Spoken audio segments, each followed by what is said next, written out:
Iza Zega, Mami Online, atau Syahrul ini terancam hukuman penistaan agama. Kalian setuju atau enggak? Silahkan tulis di komen. Udah follow belum? Follow dulu kali. Oke, Cendiwiti, lu udah denger belum berita soal Iza Zega ini yang dia adalah seorang transgender dan dia pergi umroh itu menggunakan hijab gitu loh. Sampai anggota DPR itu mengecam si Iza Zega ini. Dan menurut lu, dia menistakan agama atau enggak sih? Apakah ini benar-benar penistaan agama atau bagaimana gitu? Iya, aku sudah dengar tentang berita ini.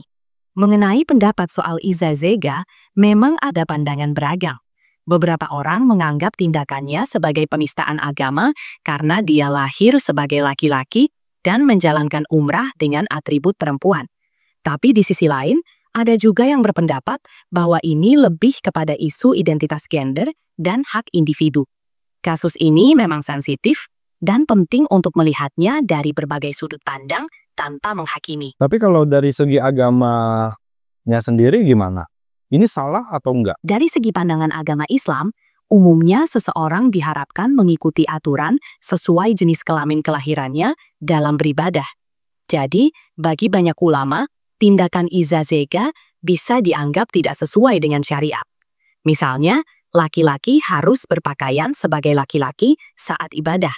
Namun, ini juga bisa menjadi bahan diskusi lebih lanjut tentang identitas gender dalam konteks agama. Terus gimana pendapat lu soal anggota DPR yang mengecam Iza Zega ini? Kalau soal anggota DPR yang mengecam, mereka mungkin merasa perlu berbicara karena ada unsur hukum dan norma agama yang mereka anggap dilanggar.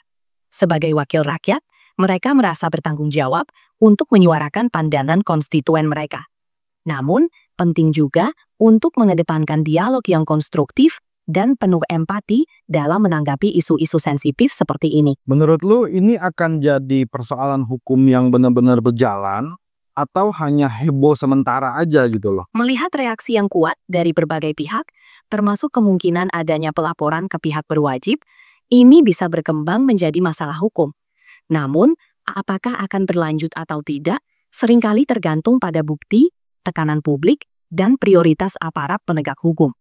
Kadang kasus seperti ini bisa mereda seiring waktu, tergantung pada respons dari pihak terlibat. Tapi kalau misalnya sampai nggak cuman heboh doang, ini sih jadi masalah yang agak serius ya. Karena kalau misalnya kayak begini nanti banyak orang-orang yang merasa yang dia lakukan ini boleh gitu loh. Dan nanti ujungnya ya semuanya akan melakukan itu, kan gitu kan. Betul, Swan. Kalau tidak ditangani dengan tepat, kasus ini bisa menimbulkan preseden yang membingungkan. Banyak orang bisa salah paham tentang batasan-batasan yang ada, baik dari segi agama maupun sosial.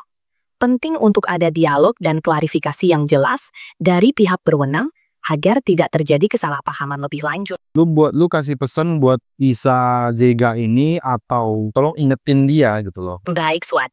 Untuk Iza Zega, saya akan menyarankan agar dia lebih berhati-hati dan mempertimbangkan norma dan nilai yang berlaku di masyarakat, terutama yang berkaitan dengan agama.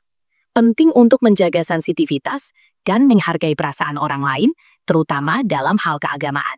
Semoga dia bisa mengambil pelajaran dan menjadi lebih bijak ke depannya. Oke, menurut kalian si Syahrul ini atau Iza Zega ini benar-benar menistakan agama atau enggak? Boleh kalian tulis pendapat kalian di komen.